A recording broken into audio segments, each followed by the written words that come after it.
Halo teman-teman semuanya, ada nggak nih di sini teman-teman yang udah merasa kerja keras gitu kan, tapi mendapatkan hasil yang bisa dibilang kurang memuaskan?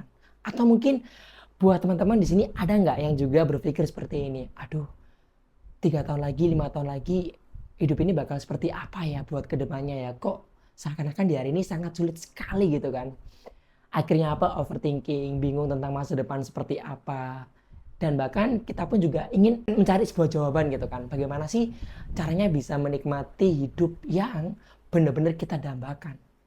Tapi pas waktu kita jalankan di hari ini gitu kan, kok seakan-akan hal tersebut itu susah buat digapai gitu kan. Untuk kehidupan yang benar-benar berkualitas tersebut. Kita bisa mendapatkan hasil yang memuaskan gitu kan. Kita bisa memiliki rumah, mobil, atau bahkan quality time yang berkualitas, bisa menikmati jalan-jalan gitu kan. Atau mungkin bahkan kita bisa memiliki aset di mana-mana gitu kan.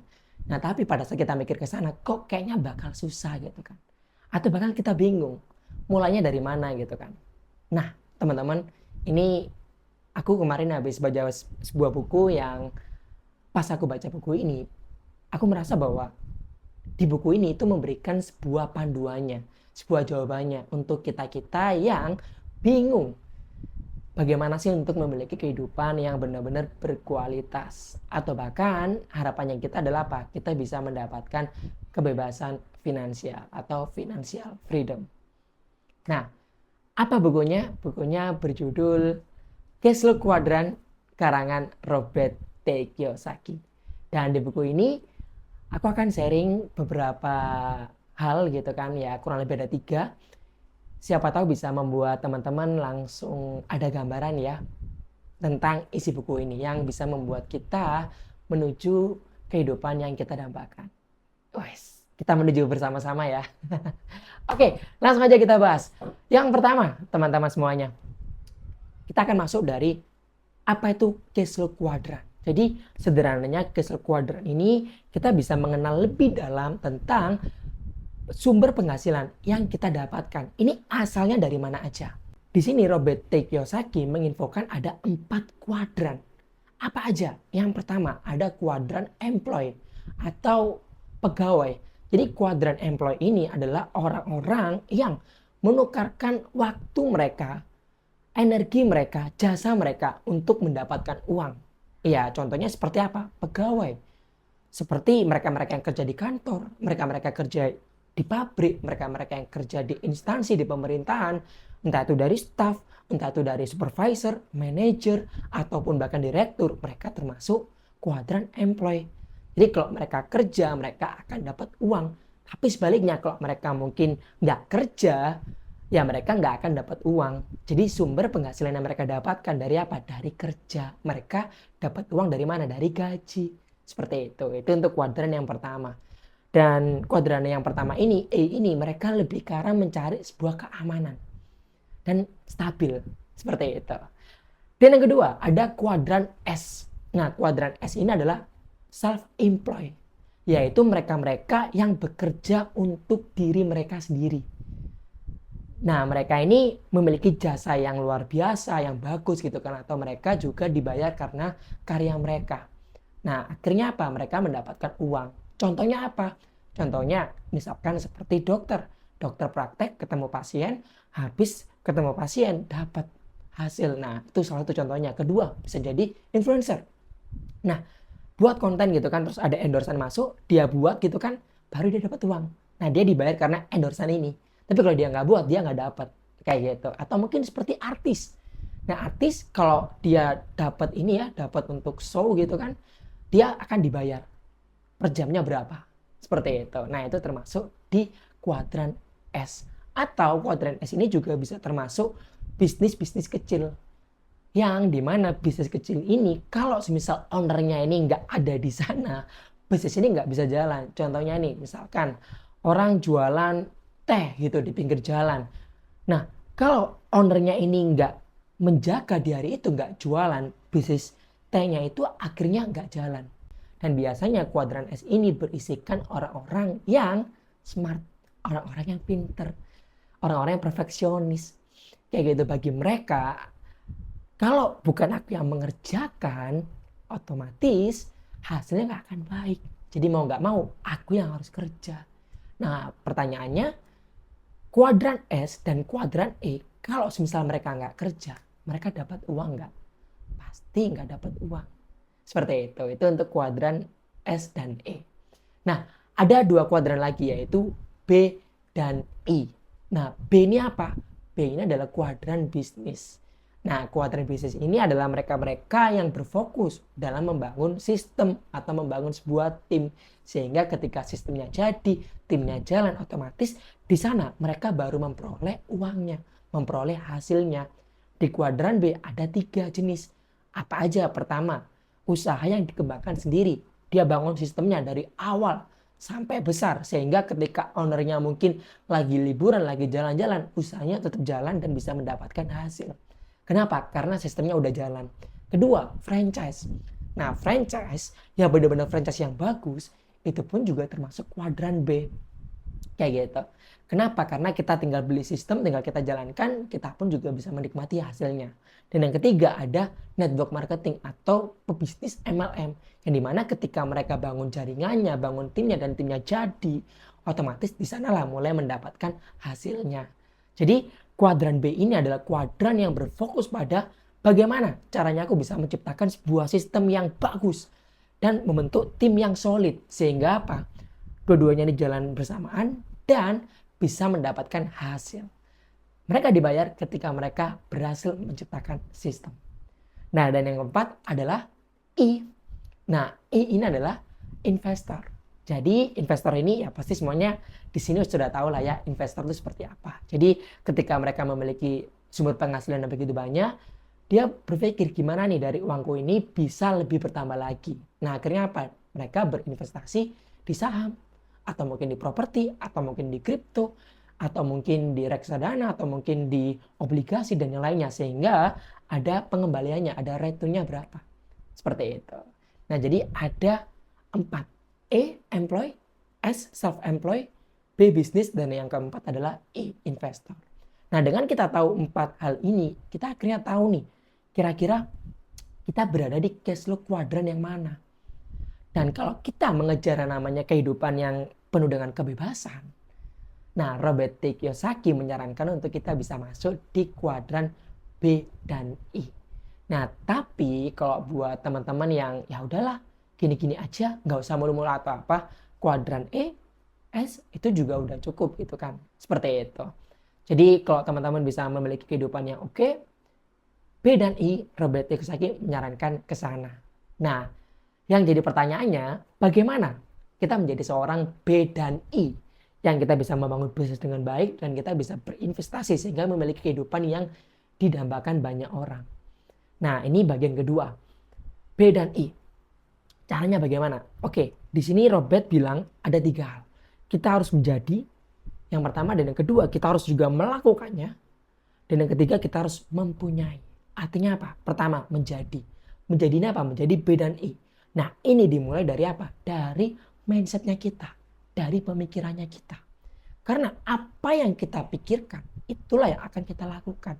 Dan yang kita lakukan, itu yang akan membentuk kebiasaan kita. Dan dari kebiasaan kita ini yang akan membentuk karakter kita. Dan karakter inilah yang akan menentukan nasib kita. Jadi Robert bilang bahwa dimulai dari mindsetnya terlebih dahulu. Kita harus memiliki mindset kuadran B, memiliki mindset kuadran I. Seperti itu.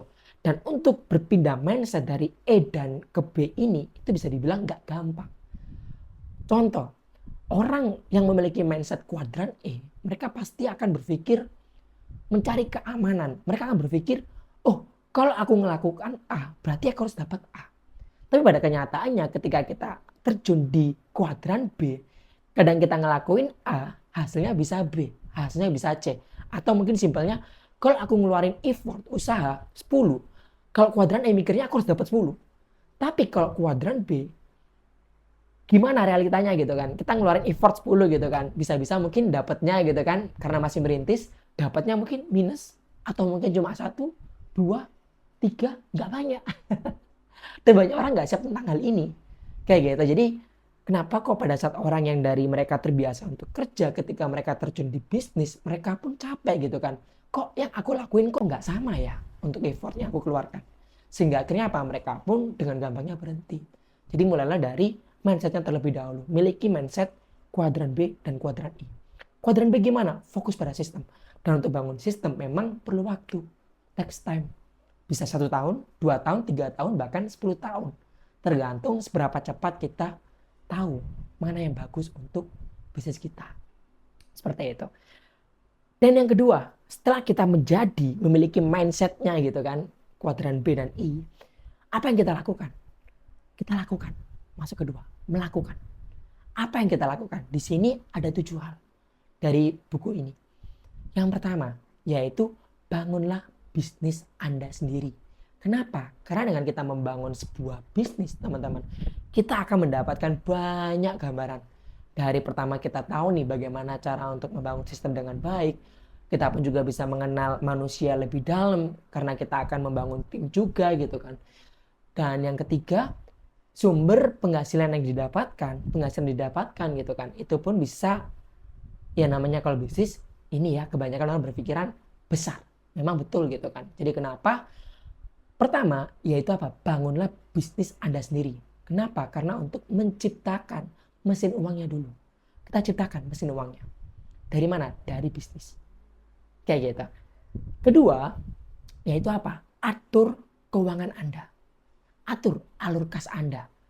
Jadi kalau bisnisnya udah mulai bertumbuh nih, dapat uang gitu kan. Nah, jangan terburu-buru buat dinikmatin gitu kan. Jangan tiba-tiba buru-buru kita untuk menaikkan standar hidup kita gitu kan. Nah, itu salah. Tapi kita juga harus bisa mengatur keuangan kita dengan bijak. Kita investasikan lagi nih buat pertumbuhan bisnis kita semakin mantap lagi. Kita investasikan buat diri kita semakin bertumbuh. Kita investasikan mungkin di lainnya. Agar apa? Agar bisa kembali berkali-kali lipat. Dan yang ketiga, nah ini berhubungan dengan poin kedua ya. Berhubungan semuanya sih. Dan yang ketiga adalah kita juga harus tahu nih, apa itu resiko. Berbisnis, berinvestasi adalah hal yang beresiko. Betul. Kalau tidak tahu pengetahuannya. Robert bilang seperti itu gitu kan. Artinya apa? Di hari ini kalau kita benar-benar punya pengetahuan dalam membangun bisnis, dalam berinvestasi juga, resiko yang akan kita dapatkan bisa kita minimalisir. Jadi kenapa kita juga harus belajar lebih dalam tentang bisnis yang kita tekuni. Dapat uangnya, kita pun juga harus belajar lebih dalam lagi tentang bagaimana uangku ini bisa kelola dengan baik. Bisa aku investasikan dengan baik. Seperti itu. Berikutnya, keempat, yaitu apa? Pilihlah Anda ingin menjadi investor apa. Artinya apa? Di sini Robert bilang ada 3 investor. Tipe A, B, C. Nah, tipe C ini adalah mereka yang menyerahkan uangnya kepada ahli gitu kan. Ya dia nggak mau repot gitu kan. Langsung ini aku ada uang gini investasikan gitu kan. Seperti itu. Ada tipe B. Nah, tipe B ini sama seperti C tapi dia lebih mau untuk bertanya. Dia tanya gitu kan pada teman-temannya, kepada komunitasnya, atau mungkin kepada penasihatnya. Kira-kira apa nih yang paling bagus? Dia gali, nilainya berapa gitu kan. Dia juga cari tahu. Dia juga mencoba untuk mempelajari. Nah yang A ini adalah mereka yang benar-benar menekuni investasi juga gitu kan. Mereka yang mencari sebuah masalah dan kira-kira apa solusi yang bisa untuk memecahkan masalah tersebut. Dia akan mencari apa nih perusahaan atau mungkin apa gitu kan yang ini bisa memecahkan masalah sehingga kedepannya bakal bisa menjadi peluang yang sangat besar. Jadi dia benar-benar menekuni di investasi ini sehingga dia paham. Sederhananya seperti itu. Kayak gitu. Kita mau pilih, kita mau yang mana? Yang A kah, yang B kah, atau yang C? Berikutnya yaitu carilah mentor. Nah, kenapa kok mentor ini sangat penting? Karena dengan kita memiliki mentor, ini akan memudahkan kita dalam menjalankan semua hal ini. Ya, kita bisa tahu nih kira-kira mana yang penting maupun tidak penting yang harus dilakukan ataupun tidak dilakukan. Nah, jadi ya ibaratnya mentor akan mempercepat kita juga lah. Kan mentor kan mereka kan lebih dulu.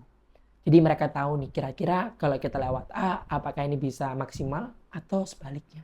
Nah, yang berikutnya yang keenam adalah jadikan kekecewaan sebagai kekuatan Anda. Artinya apa? Ya, memang realitanya pada saat kita membangun sebuah bisnis dan juga berinvestasi, pasti bakal banyak kecewa-kecewa yang kita dapatkan gitu kan. Ya kita ditolak, mungkin bisnis kita bisa bangkrut gitu kan, ya mungkin kita juga minus gitu kan, aduh nggak enak banget gitu kan. Tapi di sini Robert Kiyosaki bilang kepada kita bahwa kita harus bisa belajar dari sebuah kegagalan, dari sebuah kekecewaan tersebut, dan jangan sampai kita menyalahkan orang lain atau menyalahkan keadaan gitu kan. Nah kalau kita sampai melakukan hal itu, menyalahkan keadaan dan orang lain, kita nggak bisa melihat hal-hal apa yang bisa kita dapatkan dari sebuah kegagalan tersebut, sebuah kekecewaan tersebut. Contoh, kalau semisal di hari ini kita gagal karena kita merasa gagal gitu kan, karena aduh kenapa ya kok customerku ini nggak repeat order. Nah kalau kita udah berpikir negatif, bisa jadi oh ini gara-gara mungkin ini pesaingku gitu kan, dia curang, dia mungkin black campaign gitu kan. Untuk mempengaruhi customerku agar beli di tempatnya, nggak beli di tempatku. Wah, kita mikirnya seperti itu, negatif. Nah, tapi kalau kita bisa ngelihat dari apa nih yang bisa kita pelajari gitu kan. Oh, ternyata produk yang aku buat, ternyata kualitasnya juga belum bagus ya. Berarti aku harus improve lagi nih. Nah, akhirnya apa? Ini jadi kekuatannya kita. Nah, ini kan bisa bakal lebih bagus lagi. Dan yang ketujuh adalah kekuatan keyakinan. Artinya apa? Di hari ini kita pun juga harus memiliki sebuah keyakinan yang kuat. Mungkin kita akan dianggap remeh oleh orang-orang di sekeliling kita. Ngapain sih Lus? Kamu kok udah kerja gitu kan? Pulang-pulang kerja bukannya kayak menikmatin atau istirahat, masih bangun-bangun bisnis gitu kan. Masih buat-buat konten, ngapain sih gitu kan? Banyak orang yang meragukan kita gitu kan. Atau bahkan orang terdekat kita gitu kan. Itu menganggap remeh kita. Kayaknya kamu susah deh buat bangun bisnis. Kayaknya kamu lebih cocok deh buat kerja gitu kan. Nah, di sini Robert berpesan bahwa kita harus juga memiliki sebuah keyakinan, memiliki sebuah hasrat, tekad dan tujuan bahwa kita ini benar-benar bisa berhasil untuk menjadi seorang B dan I. Memang nggak gampang, tapi bisa. Kalau kita apa? Tanamkan tiap hari, kita afirmasikan tiap hari. Prosesnya memang nggak segampang di kuadran E dan S, karena penuh dengan tidak pasti kalau kita terjun di kuadran B dan E gitu kan. Nah dengan kita bisa memiliki sebuah keyakinan dan 6 hal tadi sebelumnya gitu kan, tidak dan tidak mungkin untuk kita bisa menuju kehidupan yang kita dambakan, yaitu financial freedom. Seperti itu. Dan yang ketiga, buat teman-teman biar ada gambaran juga tentang buku ini, jadi ada satu cerita yang menggambarkan tentang isi buku ini. Aku sebut cerita ini adalah Pipo dan Embro. Gimana ceritanya gitu kan. Jadi di suatu hari terdapat dua orang pemuda yang bernama Pipo dan Embro. Nah mereka ditawari pekerjaan oleh ketua, oleh ini Pak Kadesnya gitu kan. Pipo mau nggak kamu kerja? Embro mau nggak kamu kerja? Kerjaannya apa Pak gitu kan. Nah kerjaannya adalah yaitu kamu harus bisa mengangkat air di atas gunung tersebut dan kamu bawa di desa ini. Nah nanti per tiap liternya kamu akan dapat uang. Akan aku kasih upah. Oke, akhirnya apa? Pipo dan Embro memiliki rencananya masing-masing dalam mengerjakan kerjaan ini. Embro, dia langsung mencari ember-ember. Dia ambil 2 ember gitu kan, karena dia bisa ngangkat 2 ember aja. Dia pergi ke atas gunung, dia ambil airnya, dan dia taruh ke desa tersebut dan akhirnya dia dapat uang. Nah sedangkan si Pipo, dia tidak menggunakan ember. Tapi apa? Dia berpikir untuk membangun sebuah saluran pipa dari desa tersebut ke gunung tersebut agar pipanya mengalir. Akan tetapi teman-teman, belum bisa kelihatan hasilnya. Kenapa? Karena dalam membangun pipa nggak bisa dalam waktu 1-2 hari. Bahkan bisa berbulan-bulan, bahkan bertahun-tahun. Nah, Embro meremehkan gitu kan. Hey Pipo, udahlah gitu kan. Nggak kelihatan hasilnya kan kamu gitu kan. Udahlah, pakai ember aja gitu kan. Nah Pipo bersikeras menggunakan pipa gitu kan.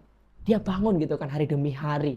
Akhirnya waktunya telah tiba, pipanya pun jadi. Dan akhirnya apa? Alirnya pun mengalir dan akhirnya Pipo pun bisa mendapatkan hasil yang ia dambakan. Bahkan dia pun tidak perlu bekerja, dia pun bisa menikmati hasil. Dan menariknya, si Pipo pun juga tidak berhenti di desa itu. Dia pun buat perencanaannya, dia bangun di desa A, dia bangun di desa B, dia bangun di desa C. Semakin banyak cabang-cabangnya gitu kan. Akhirnya apa? Semakin banyak pendapatan yang Pipo dapatkan. Bahkan Pipo pun tidak perlu bekerja, dia pun bisa mendapatkan income berkali-kali lipat dibandingkan dengan Embro. Dan Embro dalam hidupnya akhirnya apa? Dia bekerja seumur hidupnya. Warren Buffett pernah berkata, kalau kita tidak menemukan cara untuk membuat uang kerja pada saat kita tidur, maka selamanya kita akan bekerja seumur hidup. Jadi kalau di hari ini kita ingin memiliki kehidupan yang kita nambahkan, yang bahkan kalau kita nggak kerja pun kita bisa dapat uang, jawabannya ada di buku Castle Quadrant ini. Dan jawabannya yang udah tadi aku sharingkan, dan semoga kita bisa mengerja bersama-sama untuk hidup yang kita dambakan tersebut. Ya kurang lebih itu dari aku.